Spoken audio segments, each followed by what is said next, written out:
This is an ad for Roundup for Lawns. It kills weeds down to the root without harming your lawn. It works on crabgrass, dandelions, clover. It works on weeds with names you can't even pronounce. It's Roundup for Lawns. When used as directed, always read and follow pesticide label directions. Yeah, what's happening? We about to bring that action. Gotta hold it down for my Seattle Kraken. Hey, we going beneath the waves. We going beneath the waves. Get it hype, step onto the ice. Ready for some action. Release the Kraken. Hey, we going beneath the waves. Going beneath the waves.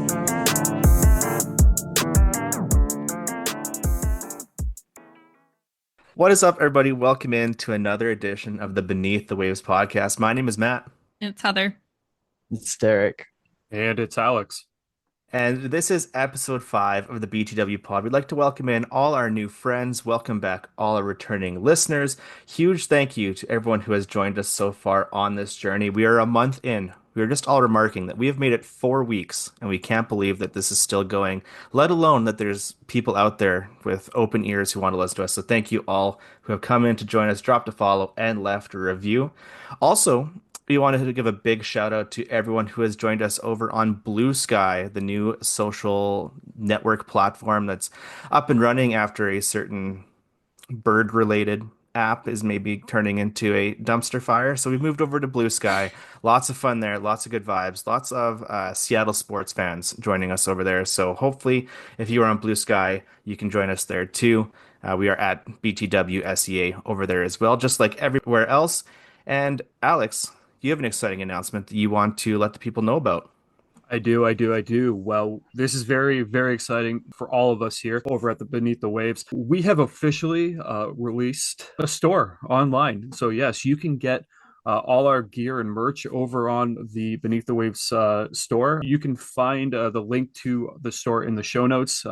And for the next week, the entire store is going to be 25% off. Yeah, you heard me right on that. 25% off. So if you want your BTW merch, go and get it there. But one of the things that we need to highlight is we have Monty Mania gear, and you do not want to miss out because you want to be part of the Monty Mania brother and sister family because it's fantastic. Alex, if you had to recommend one specific merch item from the Monty Mania collection, what would it be? Well, Heather and Matt are going to love this because they probably sent me about 500 of them. It's the fanny pack.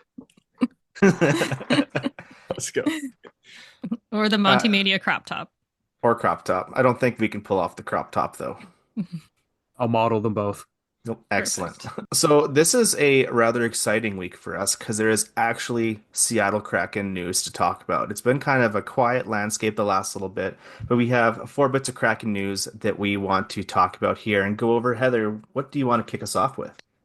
I'm going to give us an update on Vince Dunn. So we know Vince Dunn has been out with an undisclosed middle body injury, and he's been on LTIR. The earliest that he was rumored to come back was potentially Tuesday the 12th, but Ron Francis was on the Kraken Hockey Network pregame show on Friday, and he said that there's hope that Vince Dunn can begin skating around Sunday, so hopefully yesterday, and he's likely 3 weeks away from returning. So now I think we're looking around November 29th as the earliest return. So a little bit longer for Vince Dunn, and he's sorely missed. It just shows you it just shows you how much we actually rely on him. Like, yeah, sure, we have Montour, but this team needs Vince Dunn in order to simply execute anything in a game. So when you don't have him in the lineup, it's just an absolute disaster. The pairings are very odd and off without him as well. It seems like we're mixing them up to try to find a way to make up for Vince Dunn not being there. How nice was it to see Cale Fleury actually get some playing time, though, and not just jet setting and sitting in the press box? Loved it. And then it was Friday night's game that we were getting ready for, and we had some breaking news come out about an hour before that game. Alex, what was the newest news to come out about the Kraken? I know it wasn't just me. I think everybody else was a little confused with this because, sitting at home, just, doing my thing. And all of a sudden this little message pops up on my phone from from someone on Twitter that just says Sprong? Question mark? And my first thought is Sprong. This ain't 2022, 2023. What's going on here? So like I'm just kind of sitting there confused. And then all of a sudden I open up, the app and it's like, Daniel Sprong has been traded to the Seattle Kraken for future considerations. And so, yeah, we have brought Daniel Sprong back to the Seattle Kraken. We have brought back a player who did score 22 goals and registered 46 points for the Kraken when he played for them in the one season in 2022-2023. Having said that, do not really understand what's going on with this and what the heck Ron Francis decided to eat, smoke, or drink when he made this move. And when you really look at it, it does have an effect on the cap situation moving forward, and that's really going to take place when Vince Dunn comes back. Because right now, Vince Dunn is on long-term LTIR. We have a bunch of cap room. It's kind of nice. We're swimming. We're having a blast. We can do whatever we want. When Vince Dunn returns, we are in a cap crunch. So you can send Shane Wright down, which it would be silly. We can send and the only reason because of that is he's the only waiver exempt player on this team. You can send Daniel Sprong down, which doesn't really make sense. And then you could probably send out a couple of other players that are close, small cap hit, but you'd risk losing them to the waiver wire. That really leaves the door open for a trade. So I think there's going to be three players that you're going to look at. Brandon Tanev, who magically got 2 goals the same night that Daniel Sprong became Seattle Kraken again. Yanni Gord is the other option, and then Eeli Tolvanen. I don't think it's going to happen, but I think that name's going to be bounced around here and there. So that's what's going on. Sprong's not expected to play until Thursday or this weekend with the Kraken. That's the earliest expectation. And the reasoning behind that is because he's having visa issues. So it sounds like, spring is not going to Sprong for the time being. We're going to have to wait about a week. That was terrible, but we're going to go with it. That was awful. That was terrible. Terrible. I do want to add something about Sprong, though, because I thought it was really interesting listening to the interviews, or the press briefings, basically, with Coach Dan and Ron Francis. Ron Francis said, we've got some time here before Vince Dunn comes back. Like I was saying earlier, we have some decisions we're going to have to make once he's ready to come off LTIR for sure. So I thought that was really telling. We know that Ron Francis obviously knows something's going to have to happen. I also thought it was interesting that Ron Francis brought up that the only reason we didn't keep him was basically because we didn't have the money that he wanted.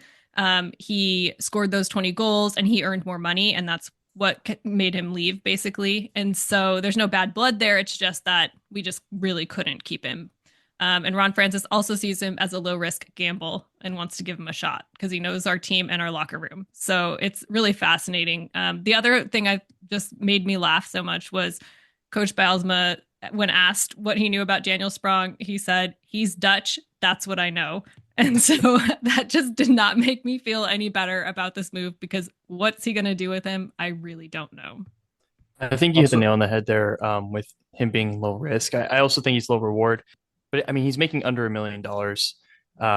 His offense has been it was good 2 years ago with the Kraken. In my opinion, he's also a pretty big defensive liability.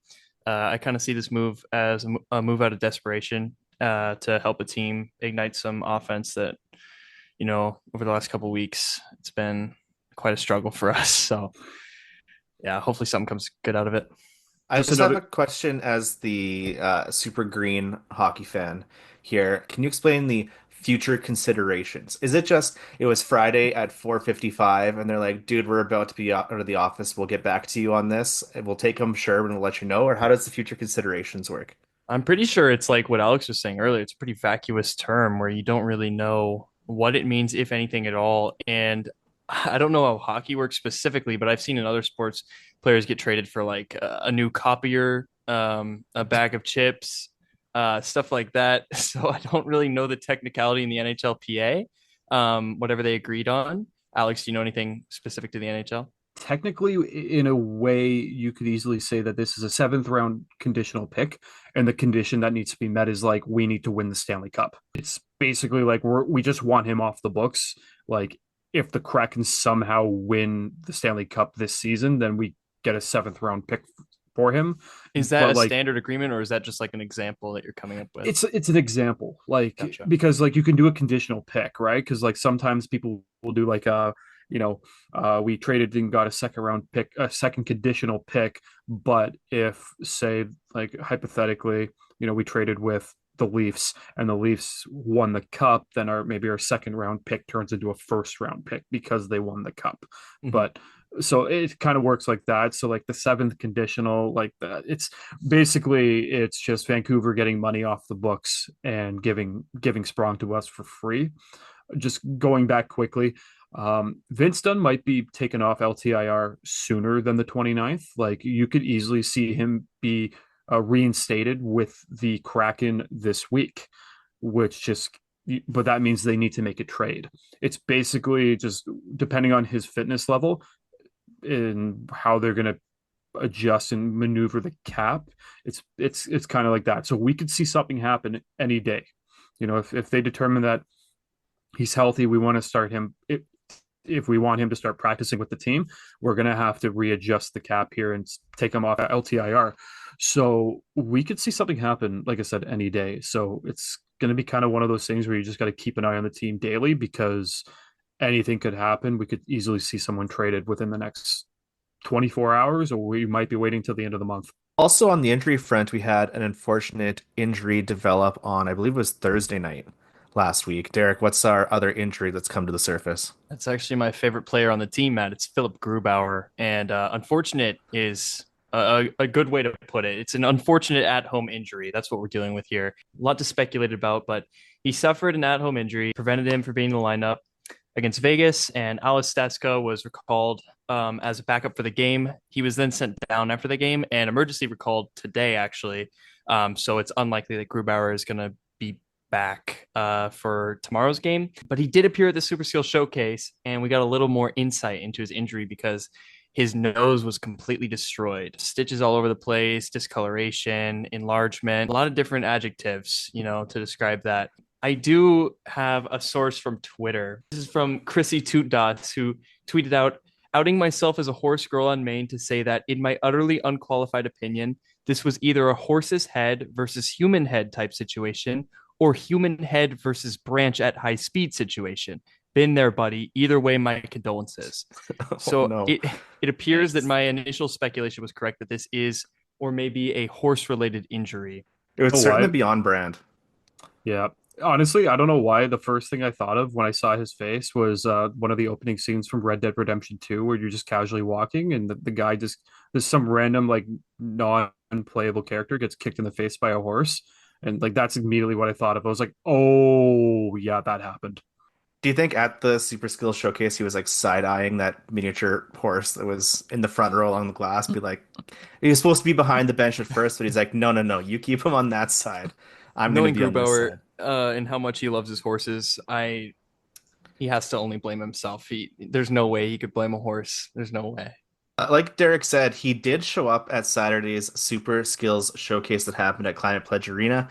None of us were able to actually go, but I did follow along quite a bit on Twitter, and there was some pretty fun highlights that happened. It was a 5 event series that went down.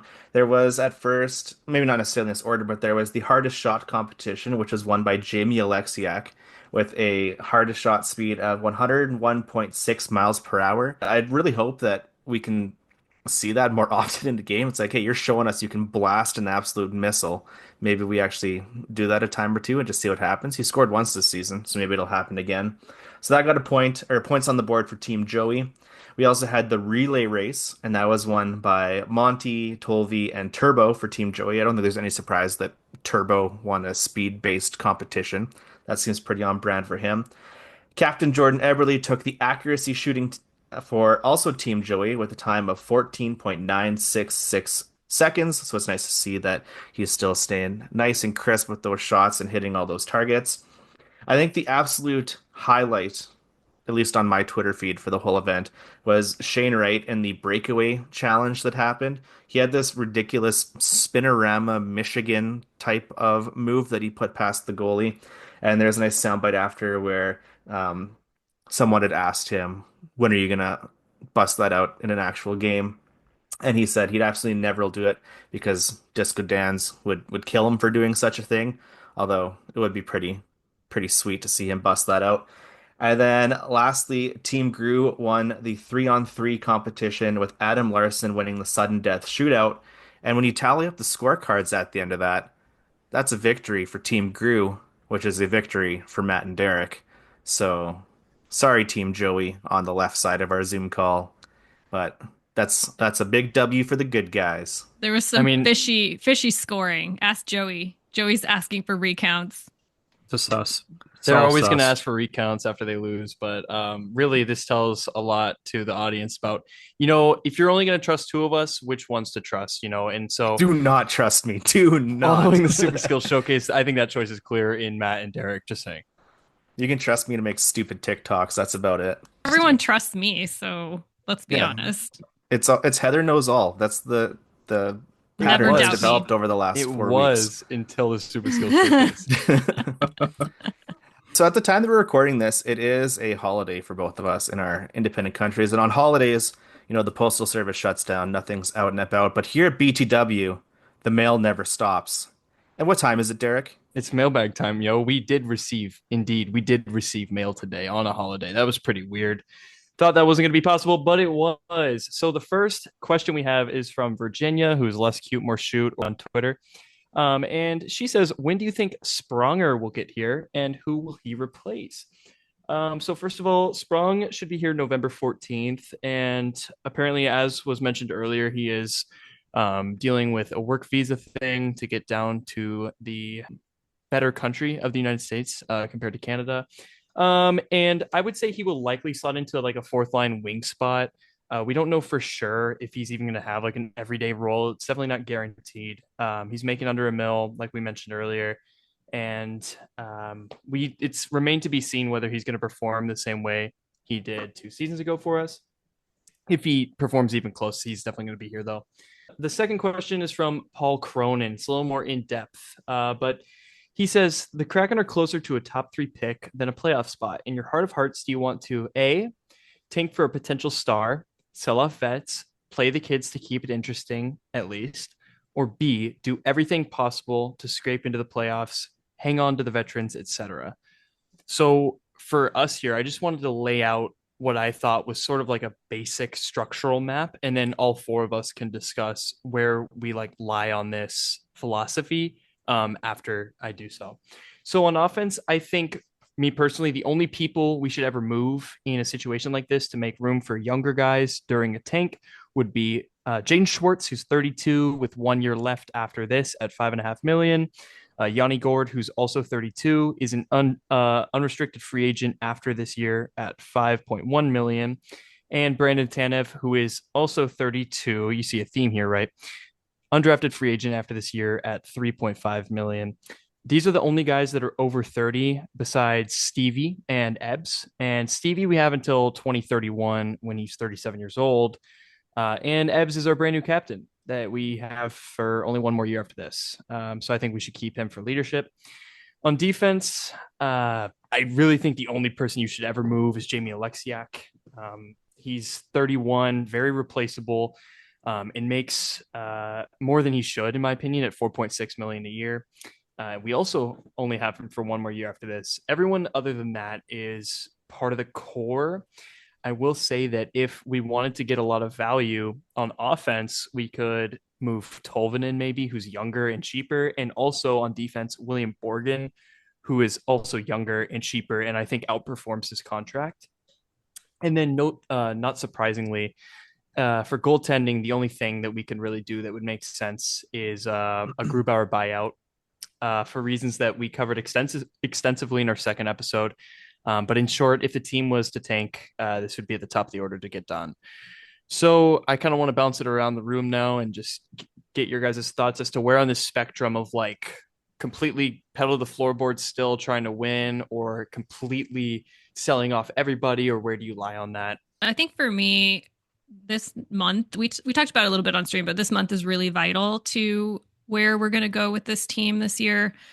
They really need a good chunk of these points that are available to them this month. We were kind of thinking at least half plus if they're going to even make a run, just because we're already getting to that point where they've really dug a hole for themselves, and they're going to need to really climb up. So I think I want to kind of see what happens this month before I make a ton of, really big decisions in my own head, I guess, because I'm not making team decisions, but before I make my opinions. But I will say, I think moving Tanev makes a ton of sense. I love him as a player, but we've talked about it so much that he's on the fourth line and he makes so much money. My only issue is that when he wants to show up, he can really show up. And I'm going to talk about it when we get to the Vegas game about that fourth line, because it was just outstanding against Vegas.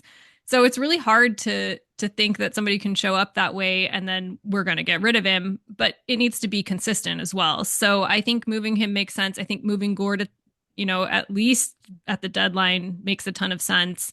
So I think there are pieces to be moved. The defense is really, really hard that's really tough to think about moving someone there, just because we don't have a huge pool to really gather from in Coachella quite yet. So that's also really rough to think about moving. And I think we are seeing some good things gel there. It's just, again, not consistent. And with Vince Dunn out, I'm having a really hard time thinking about moving anyone right now. So I think that's where I am. I'm not ready to tank the season, and I'm not ready to give up just yet. I really need to see what happens this month. I also think we just need to kind of ride it out and see what's going to happen. I think it was last week Alex said that typically most things happen by American Thanksgiving. Just want to specify that certain time frame there. Normal So Thanksgiving, you mean? America, I said what I said. And so if we look towards the end of the month there, like our last week of this month, we have Anaheim back to back and the Sharks back to back. And, they're not necessarily the most top shelf teams. We have Columbus coming up here, which isn't necessarily top shelf. We have Chicago coming up. So we can gain some ground. I don't think we need to hit the panic button and pull the lever on the ejector seat quite yet. So I think I'm just going to be a patient boy and wait and see what happens for at least the next little bit. Trade them all. I'm kidding. Honestly, I think November is crucial. If we come out of this month and it's just been downright terrible, then I'm all for, retaining whatever assets we can for our expiring contracts. I'm not willing to just scrape into the playoffs though. And I think that's me, like, as a whole. Even if we do play well for the month of November, I don't want us to go into the into the trade deadline time if we're still fighting for a playoff spot and think, okay, let's do this. Let's let's get a couple assets in. Let's get some players on expiring deals and see what we can do, because we're not there yet. I hope if we are if we are in a playoff spot, then maybe we consider something. But if we're on the, if we're just on the fringe, then let's just play it safe. We're still young, and I think we need to take advantage of the fact that we have some quality players that can play quite well in playoff scenarios. And there's a growing expectation that that's not going to happen here in Seattle. But see what happens in November. It's kind of ironic that Vince Dunn is expected to be back at the end of November too. Who doesn't love chaos season at this time of the year? It's going to be the Black Friday sale, Seattle Kraken edition. I think I lean more on the side of selling people than you guys. I mean, at this point, I know Alex would love to sell every single person on the team if he could, but sell them all. Yeah. But right now our playoff odds are at like 15%, and I don't really see this core as one that's, going to be consistent, going to be able to pull it together and be consistent, especially without Dunn, like you guys said. But I'm hopeful. I will say that if our playoff odds are 30% or more, by American Thanksgiving. I'd Regular say Thanksgiving. yes, Just regular Thanksgiving. Thanksgiving. Yep, superior Thanksgiving. Then yeah, pedal to the floorboard for the playoffs. But if they're under 30, if they're 29.9999%, trade everyone possible. That's my philosophy here. I have Money Puck up on my other monitor here, and we are at 15.2% to make the playoffs. So you're Just telling me there's a chance? oh, don't you dare bring that back. Nashville's just above us, and we play them coming up. And then our upcoming opponents, we have Chicago, Anaheim, Columbus, and San Jose, who are 4 of the bottom 5 teams for making the playoffs. Columbus and San Jose both have a 0.1% chance of making Yes. the playoffs. So we know And- what's going to happen. Oh, we're gonna absolutely blow it. Historically, and- against the Sharks, it's bad. When he's going to put on a show against us. But the thing I want to take from this Money Puck spreadsheet is we are now projected to make 81.7 points on the season. So pulling further away from Alex's goal, or prediction rather. So it was a slow week in Seattle Kraken land this week. We only had 2 games on the schedule, starting with Game 14 against the Colorado Avalanche, in which we had a 6-3 loss. Derek, you want to take us through some things that happened in that game? I really don't, because it's a 6-3 Well, too bad loss. I put your name on the script. So I will gladly. So this was, every game right now is one where the Kraken need to send a message to every other player on the team, all the fans, coaching staff, everyone that needs any sort of validation that this team could do something. So Dan Bylsma, for this game, he put Bjorky and Cartier up in the press box, scratched both of them. Healthy scratches, and we called up John Hayden and Ryan Winterton and put them in the lineup. It was a little controversial. Everyone was, they're like, okay, yeah, Cartier, who cares? But Bjorkstrand, man, Bjorkstrand, what did he do? My sweet prince, Bjorkstrand, all-star Bjorkstrand from last year. What is it? What's going on? I think it did send a message. We'll get to that later, but notes from this game: on his 22nd birthday, Matty Beniers scored a goal and had an assist. It was like a weird kick-in goal that he sent over. Other goals were Jared McCann in his 600th game and Jaden Schwartz, as I previously mentioned. It wasn't a particularly bad game, but I did see a lot of defensive rotation mistakes. And I feel like that might be a coaching problem. Telling them, where to go if you get beat and stuff like that. But I also noticed that the first 2 goals against were the Winterton, Wright, and whoever line. And I noticed Winterton and Wright both being out of position on the first 2 goals when I rewatched them. I picked out kind of 2 main talking points from this game. The first is the thoughts on Dan's message of putting Bjorkstrand and Cartier up in the press box. Do we think those were the best choices to send up? Do we think it was a good message to send? Do we think the message was received? Maybe that'll be a tease for something coming forward. What are our thoughts on those moves? So I didn't really understand both the scratches. Bjorky has been playing pretty good this season, so the fact that they scratched him doesn't really make sense to me. Same with the Karche scratch. Doesn't really make a lot of sense. You have 2 players that were actively, putting up points this season, Bjorky more than Karts, but Karts is still doing good on the 4th line. I feel like you need to make an example. So I partially agree with the fact it looked like it was kind of name drawn out of a hat type thing, from whose line is it anyway, and just oh well, Bjorky, sorry to say, but you're the guy. Do the players that have been kind of playing lackluster? Because Can we play a game real quick? And on the count of 3, I'll say who we think should have been scratched, because I think we're all going to jinx each other with the name. 1, 2, 3. Matty Beniers. Oh. I can't tell if Derek's memeing or that's what he actually wanted to happen. Did you Or guys if all you're say being- Tanev? I said Burakovsky. I said Berkey. Oh. totally forgot about Burakovsky. I just said Tanev. There you go. Yeah, I think Beniers needs a fire under his bum, especially with his contract and the new A, I mean, he had a goal and an assist in that game. Yeah, so I mean, it's best that he wasn't scratched, but Initially, Coach Bylsma said that he wasn't sending a message specifically to Bjorkstrand, but it was to send a message to the whole team. But he later in the press conference said that he's had a number of conversations with Oliver over the past 6 games, and I think it was quite clear on the expectations of his play. And I think we're going to have a great response from Oliver because of it. And I think that's interesting because it sounds like he actually hasn't been super happy with Bjorkstrand's play recently. And that to me is just really interesting because I think there's players that have bigger issues than Bjorkstrand. But I don't know. I thought that was really interesting. And I also think, sitting someone is something that Hack would never, ever, ever have done. And so I think sending a message is something that we kind of needed at this point, just because the performance has not been good and it's been so inconsistent. So I'm okay with the message. And I think once we get to the Vegas game, we do see maybe it was productive. The other big thing that came up in this game was a rather controversial challenge.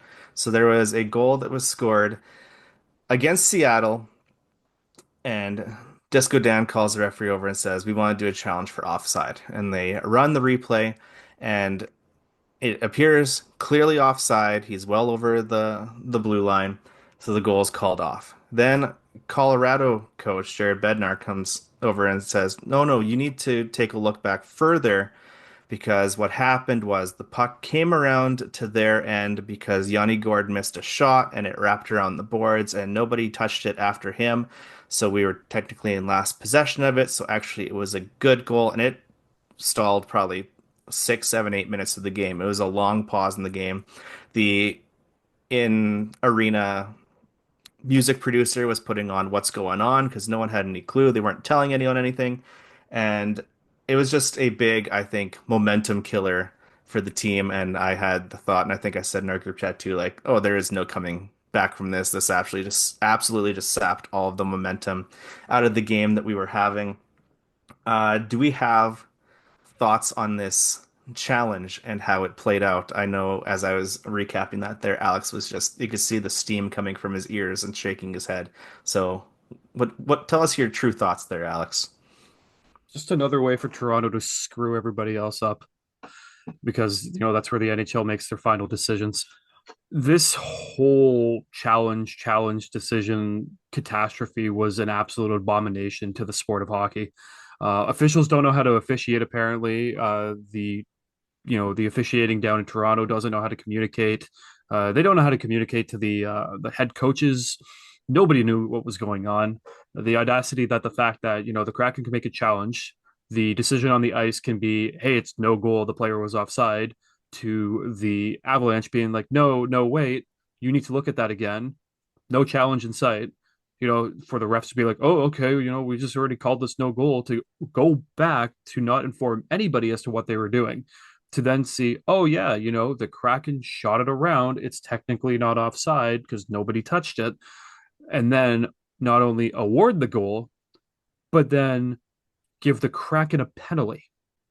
In what world does that make sense? Because in my mind, Kraken won the challenge.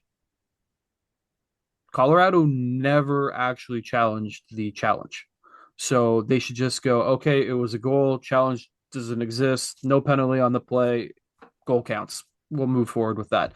But instead, the officials are like, no, Kraken get a penalty because it actually was a unsuccessful challenge, even though it was successful. So figure it out, NHL. Figure it out. I mean, I think it just kind of speaks to how dumb the rule is that you get a penalty if you fail a challenge. It's like, be like every other sport and just, take away the challenge if they get it wrong. It doesn't take that much time. It's not something that coaches are abusing. It's really just unnecessary. And when the video review guys for the Kraken were looking at, I'm sure they were just evaluating what the blue line was looking like on the entry, which is what clearly what the linesman did too, and the refs.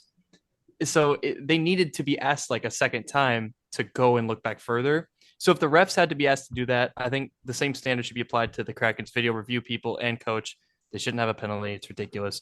One more thing I wanted to note about this game that's off topic is the 6th goal right at the end. Like, what was that? Everyone was just standing around, okay? And you know who the only person it affected was Phillip Grubauer's stat line, okay? And that frustrated me because it's like everyone else gave up. And now it's just going to affect Gru's stats. And that stuff just drives me bonkers. Not a good night for him. He's definitely not happy right now, okay? I feel sorry for Phillip Grubauer. I will say one thing for me that got me at least fired up about the whole challenge saga was seeing Dan Bylsma and Jess Campbell and Dave Lowry just getting absolutely heated on the bench over it. Like Dave Lowry was turning an ungodly shade of red with the rage that he had in his body, and Dan and Coach Jess just looked like two pit bulls being held back by the boards. So they obviously were pretty ticked, and I think I didn't have the Kraken broadcast up here, but wasn't she interviewed in between the periods? Yeah, Coach Jess Campbell was interviewed between, and she basically said similar to what we said. We didn't know what that call was going to be or why it took so long or what they were even doing in between because they didn't have any communication with anybody until they decided to come back and say, "Oh, never mind, it is a goal." And I'm okay with it being a goal. That's not the point. The point is we shouldn't get a penalty once they've already ruled. It should just be done. That should just be the end. I don't understand that. And I agree with Derek. The rule is stupid with challenges. If you're going to give them the opportunity to challenge, give them the opportunity to challenge. Don't make it such a penalty that they could potentially get it wrong. I don't understand that. But there were greener fields on the horizon as on Friday we took on the Vegas Golden Knights back in Seattle to start a 6-game homestand. Heather, how did that game go for us? Well, this game, I think we were all both excited and nervous about it because, first of all, we were streaming, so always exciting. And thank you to everyone who hopped on. We had such a fun time chatting and being able to experience the game with everyone. So thanks for doing that. And we're streaming again on Tuesday, just heads up.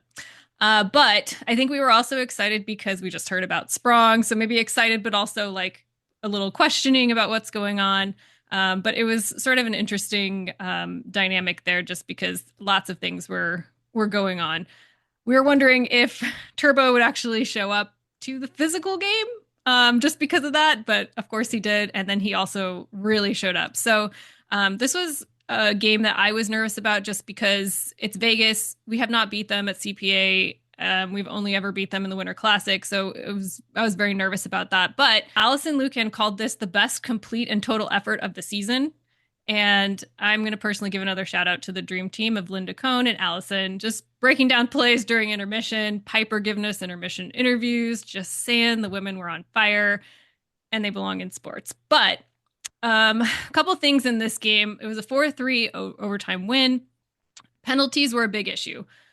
Once again, we cannot continue to take these penalties where it puts us in a 5-on-3 position and Vegas scored then. It's just really, it's turning into a really big undisciplined issue on the team in general. The fourth line, though, that's the one that I got excited about because they were making all the scoring chances that night. In fact, during second intermission, Allison and Linda were talking about how the fourth line had generated 100% of the shot quality at that point.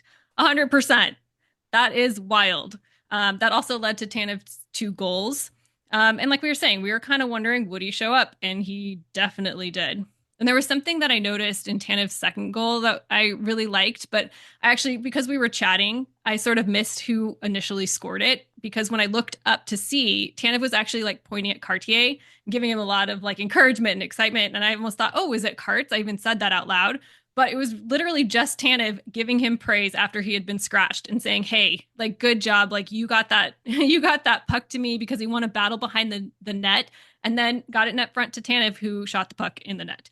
So super exciting there. I really love that camaraderie too. Let's talk about Bjorkstrand though.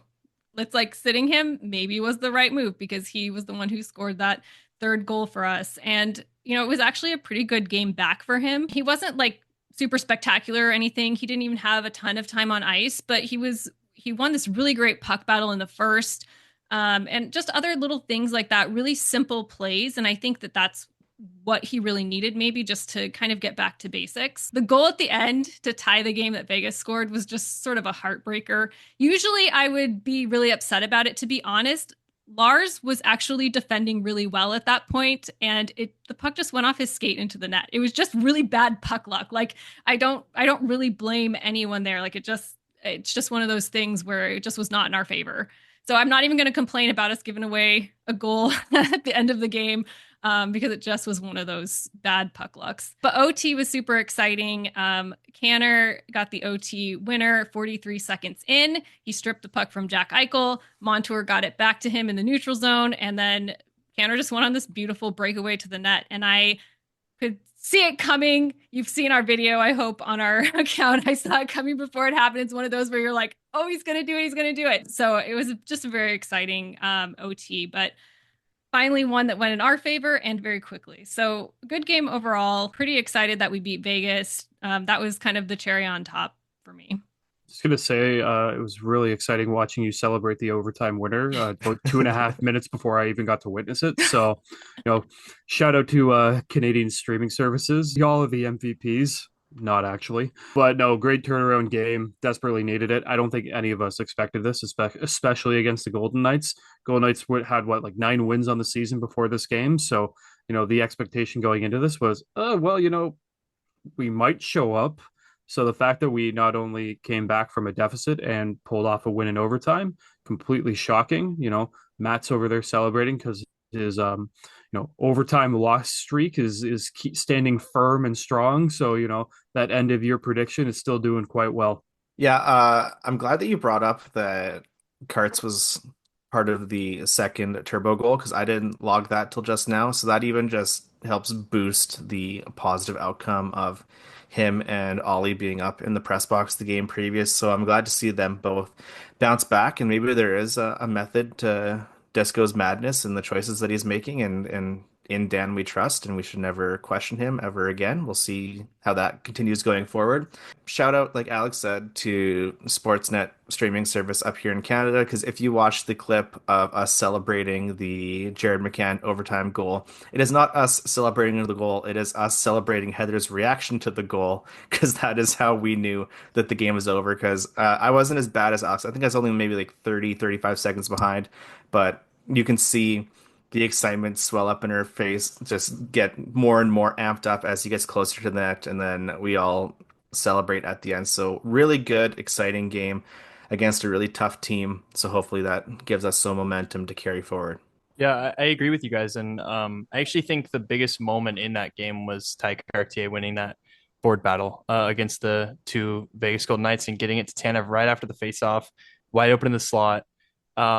Absolute amazing play by Cartier. And yeah, I'm glad that him and Bjorkstrand both got goals after getting sat. And I think Bausma might have just shown what like the difference between him and Hackstall. This early on in the year, he's not waiting around. He's not, sitting around as a bottle of cleaning substance might on a table. He's in action. So it's good to see. And I'll also say, Heather mentioned that we streamed this game. We now have an on-stream record of 3-1. So next time we stream, you should definitely come by on Tuesday to see us go up against Columbus. In this week's Desert Dialogues, the Coachella Valley Firebirds played 4 games this week, opposed to the Kraken's 2. So the first game was November 5th. It was Tuesday against the Colorado Eagles. It was a 5-0 loss. Really not much happened that night, and it was quite lackluster to say the least. They just never really got it together right from the get-go, and they were missing a lot of players because, half their team was up with Seattle. Ryan Whitterton, John Hayden, and Cale Fleury were all up with the Kraken. Jacob Melanson, who had a lower body injury, was out indefinitely.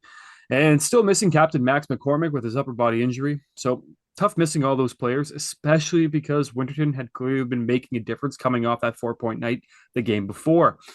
However, on Wednesday, the 6th of November, against the Eagles yet again, they won. Split the series with a 3-2 win. Cale Fleury, John Hayden, and Ryan Winterton were all back in the desert and in the lineup. It was scoreless after the first. Eagles got a power play goal in the second. Firebirds answered right back and in amazing fashion. Leighton Rhodes scored around the 10-minute mark of the second period off a pass from Gustav Olofsson. And then 2 minutes later, Jager Furcus, yes, the Furcus Circus, was net front and hit the back of the net. Net front. Kraken, net front. With an assist from both David Goyette and Brandon Bureau. John Hayden was able to deflect the puck into the net after receiving a sweet pass from Cale Fleury from the blue line. And then with that, Fleury had 2 assists on the night. He's been absolutely stellar down with Coachella this year. Olofsson was the other assist on that third goal, which gives him 2 assists on the night as well. Now, all three of those goals happened in the span of 6 minutes. Nicholas Coco was really spectacular, stopping 21 of 23 shots on goal. He's actually 4-0 to start the season, which is quite exceptional. He kept them in it in the third, especially. Overall, a great solid night from the Firebirds. After that, on Friday the 8th, they played against the Ontario Reign. That was a 4-3 win. Super exciting. Edward Chalet scored first for the Firebirds, and it was on a 5-on-3 power play. It's his second goal of the season, but what I thought was interesting was it's the first power play goal scored by a Firebirds forward this season. Fascinating. With Ontario up by 1, Ville Ottavainen got his first goal of the season, and that tied the game up in the second. They were trailing again in the third, but Yanni Neiman scored a sweet wraparound goal. This was really fun. If you guys want to go back, you should look at this because it was really fun to watch him tie it up 3-3. And then with 2:24 left in the third, Gustav Olofsson had his wrist shot tipped in by Jager Fergus. Again, another Fergus Circus reference, and that put Coachella ahead 4-3. And even with the empty net for the Reign, the Firebirds hung on to that 4-3 lead to win the game. The PK was perfect on the night, 3 for 3. And it was just a game where they kept coming back. They were down, they kept coming back, and they were just really rewarded for that. So I love a good comeback game like that where you can be down and still come back. So good on Coachella. Sunday, they continued that series against the Reign. They had a 4-2 win.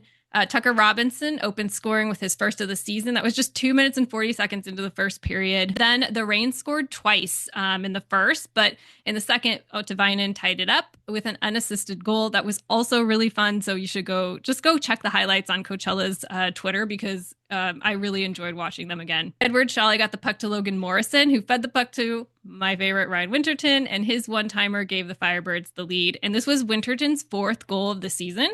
Just throwing that out there. Leighton Road had the empty net goal with just around 10 seconds left in the third, which just baited the icing on the cake. Stutzka was able to stop 14 shots in the third to keep the Firebirds on top, ultimately helping them win this one. But it was a great full team effort, which I really like because that's something that we like to see from the Kraken as well. So the fact that we're seeing that in Coachella is really fun.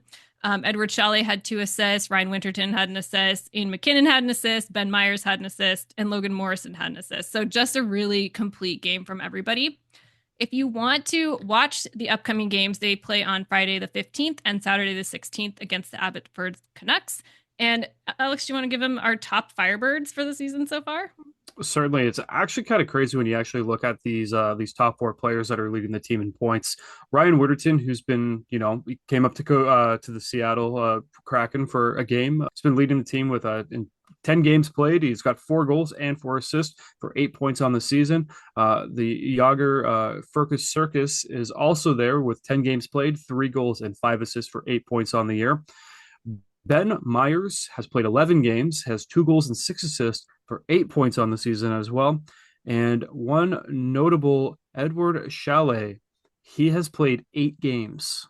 He has 2 goals and he has 6 assists for 8 points on the year. And I really want to highlight Edward Chalet because everyone expected him to go back down to the OHL.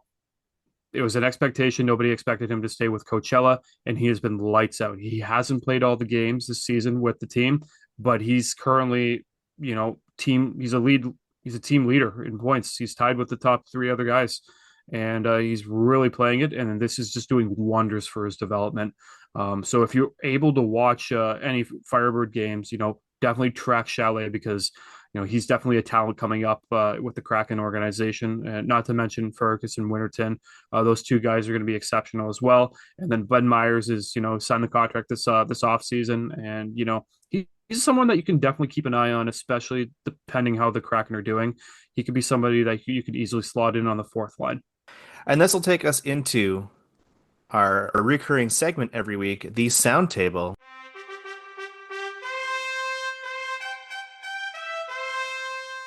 Our weekly roundtable of all things hockey related outside of the Kraken organization. And Sound Table topic number 1. The PWHL revealed their jerseys for this upcoming season, and these things are fire. Now that these teams actually have names, it's not just saying Toronto, Montreal, Minnesota across their jerseys. They look pretty slick with these logos that they announced a few weeks ago. Does anybody have a favorite jersey? Minnesota Frost by far. You a big fan of the purple, or what is it? the logo, the color, the team. I like Perfect. the sirens. The sirens jersey is so nice. The colors, the white and the teal together with that little pop of like yellow mustardy color. It's so nice. And I don't know if I'm biased because I was hoping we might be the Seattle Sirens and maybe that's why, but I really like those jerseys. Boston Fleet. That logo is so clean. Those colors are just chef's kiss. Like just perfect. I know it's Boston, but it's perfect. I'm with Alex there with Boston. I know last week or the week before, whenever it was, we talked about the team names being revealed. I said I was going to withhold rooting for a team and getting attached to a team until something Seattle related was announced. But I love the logo. I love the dark green. It's very reminiscent of the football team that I have here that I cheer for. And, you know, downside of being in Canada when you go onto the PWHL shop, despite having Canadian teams in the shop, ordering a shirt was like $26 for shipping, and that's just bonkers. So I'm just going to appreciate the jerseys from afar, and hopefully they look even better on the ice when the season starts at the end of the month. Sound table topic number two. Bit of a scary situation last week when St. Louis Blues forward Dylan Holloway, former Edmonton Oiler, had a scary moment against the Tampa Bay Lightning. During the game, Holloway took a puck to the neck, and soon after he returned to the bench, he got very lightheaded and actually passed out.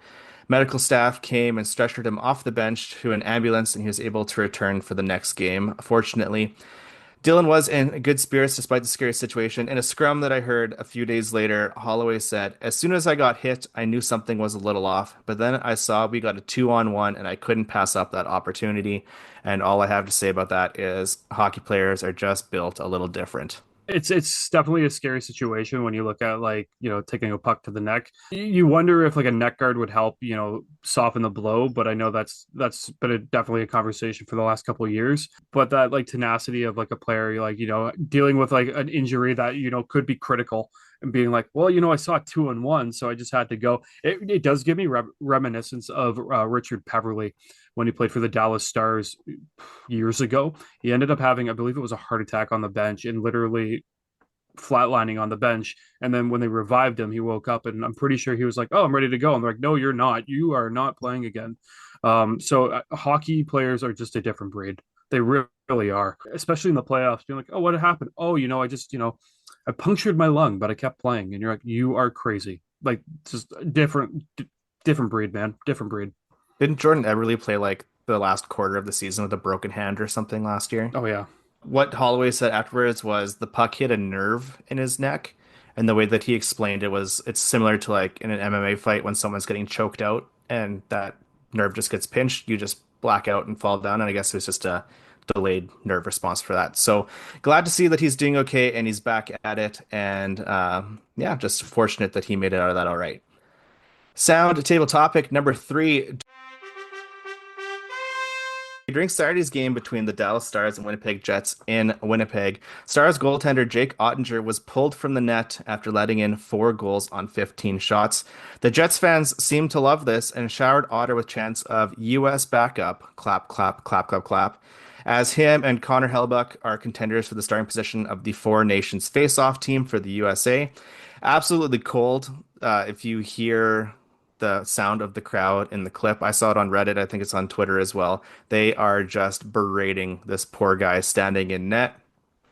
And a note to come out of this game as well is that this game set an NHL record with Winnipeg's 14th win in 15 games. They are on quite the hot streak. Yeah, Winnipeg's unreal, absolutely unreal.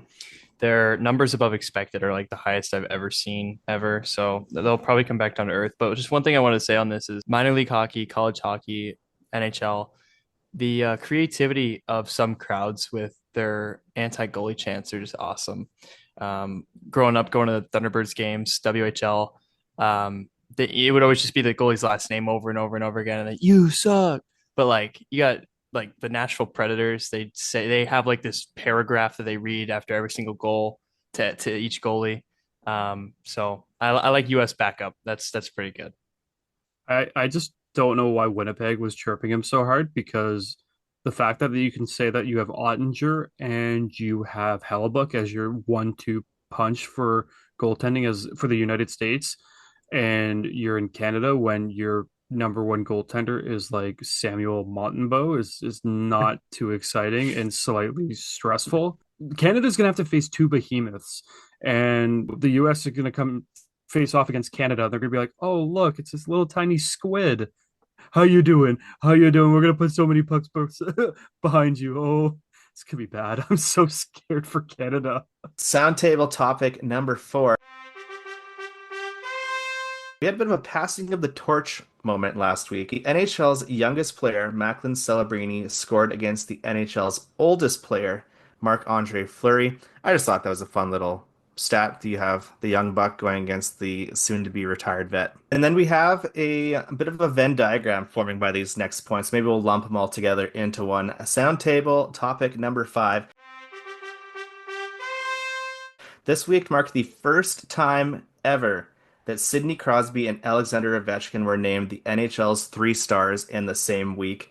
I don't know how that's possible. They seem to be 2 of the top guys for how long now? When did they both start? And it took this long for them to both make that list. The only thing I can think of, do you know when the NHL's 3 stars of the week like debuted? That's the only thing I could think of. Good 1915. I don't know. Well, you also have to put like the fact that I think they both were in the NHL like in 2006, 2007. I was like 13 at the time.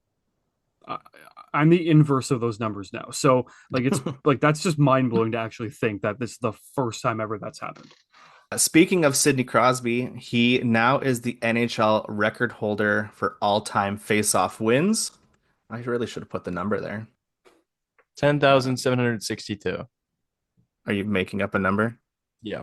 Okay, perfect. For sure making up a number. He's like 65 years old, okay? So of course it's a volume stat. He has now recorded 14,861 face-off wins.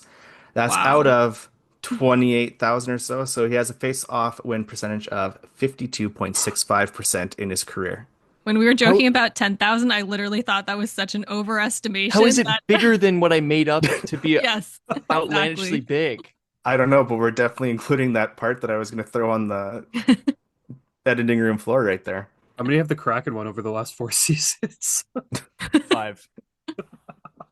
And our final part of that Venn diagram is we got to do a check-in on the Ovechkin record watch. He recorded a couple more goals in this last week. He is currently at 863 goals, which means he has 31 goals to go.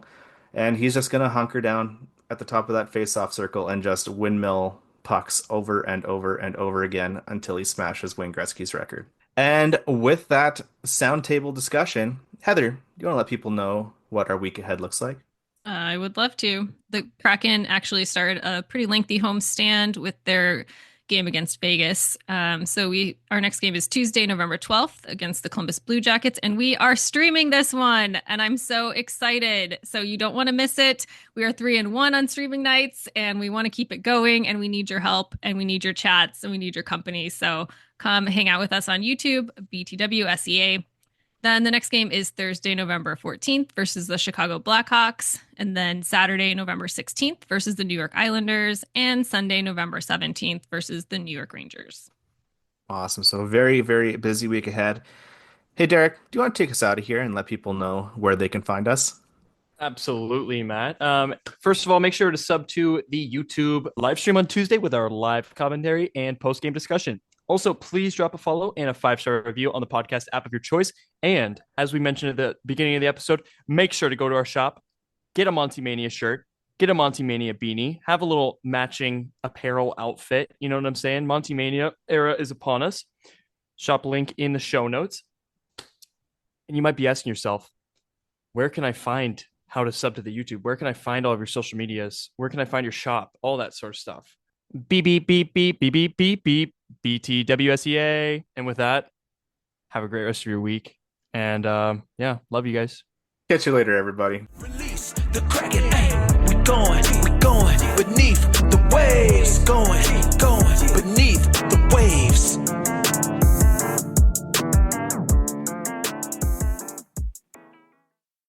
Unplug your cleaning routine with the Ryobi 18-volt 1 Plus cordless cleaning lineup. From the soap-dispensing telescoping power scrubber to the advanced stick vacuum, Ryobi has a solution for every cleaning task. One battery powers over 300 products, giving you the power to do more. Exclusively at the Home Depot.